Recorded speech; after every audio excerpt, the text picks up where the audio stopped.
বন্ধুরা, দীর্ঘদিনের শত্রু যখন হঠাৎ দরদি হয়ে ওঠে তখন বুঝতে হবে ডালের মধ্যে নির্ঘাত কালো কিছু আছে।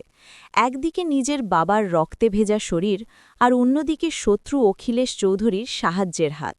কম্পাস কি পারবে এই মরণ ফাঁদ থেকে তার বাবাকে বাঁচাতে, নাকি অখিলেশ আর অভিজ্ঞান দত্তের নতুন কোনো চক্রান্তের বলি হবে অভিজিতের সেই মহামূল্যবান ফর্মুলা? আজ আমরা বিশ্লেষণ করব কম্পাস আর বিহানের জীবনের সেই টার্নিং পয়েন্ট যা সব কিছু ওলটপালট করে দিল। মেঘ, বিহান আর কম্পাস যখন ল্যাবে পৌঁছায় তখন চারপাশ জনমানবহীন, কিন্তু ভেতরে ঢুকতেই তাদের রক্ত হিম হয়ে যায়। মাটিতে লুটিয়ে পড়ে আছেন অভিজিৎ, চারদিকে ছড়ানো ছিটানো ভাঙা কাঁচ আর লণ্ডভণ্ড দামি সব যন্ত্রপাতি। কম্পাস চিৎকার করে বলে, বাবা, কি হয়েছে তোমার? কে করেছে এসব? অভিজিৎ কষ্টে নিঃশ্বাস নিতে নিতে বলে, আমি ওদের আটকাতে পারলাম না রে।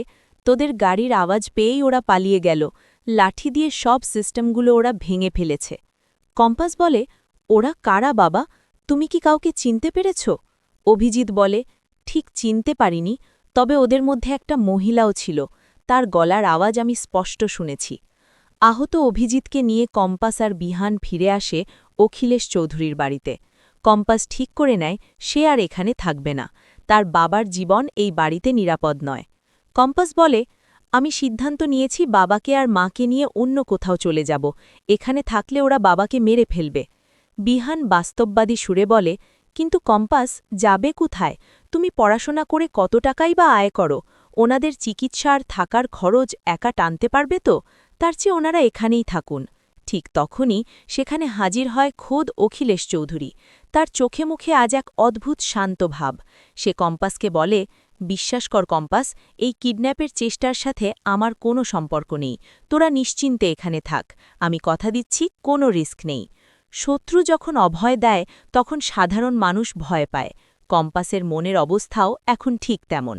বিহান সরল মনে অখিলেশকে ধন্যবাদ জানায়, কিন্তু অখিলেশ যেন আজ অনেক বেশি মহৎ সাজার চেষ্টা করছে। সে বলে, তোরা আমার সাথে ফরমাল ব্যবহার করিস না।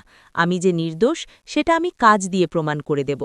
হোস্টের প্রশ্ন, বন্ধুরা, আপনাদের কি মনে হয় অখিলেশ কি আসলেই অনুতপ্ত, নাকি সে দামি ফর্মুলাটা পাওয়ার জন্য বিহান আর কম্পাসের বিশ্বাস অর্জন করার চেষ্টা করছে? ভিডিওর সবচেয়ে আবেগপ্রবণ মুহূর্ত আসে যখন দীর্ঘ বিচ্ছেদের পর কম্পাস তার বাবা আর মাকে এক জায়গায় নিয়ে আসে। বিহান প্রার্থনা করে যেন এই পরিবার আর কোনো দিন বিচ্ছিন্ন না হয়, কিন্তু কম্পাস জানে যুদ্ধ এখনও শেষ হয়নি। কম্পাস বলে, বাবা, তোমার কি মনে হয় অখিলেশ চৌধুরী কি সত্যিই ভালো মানুষ হয়ে গেছে? অভিজিৎ দৃঢ় গলায় বলে, না রে মা, অখিলেশ চৌধুরীর মতো মানুষরা কখনো ভালো হয় না। ওরা শুধু নিজেদের স্বার্থ বোঝে। কম্পাস রাগে কাঁপতে কাঁপতে বলে, বুঝেছি, সেই নাটকটা করছে শুধু তোমার ফর্মুলাটা হাতানোর জন্য, কিন্তু আমি সেটা হতে দেব না। ছোটবেলায় আমি অসহায় ছিলাম, তোমাদের প্রোটেক্ট করতে পারিনি, কিন্তু আজ আমি বড় হয়েছি।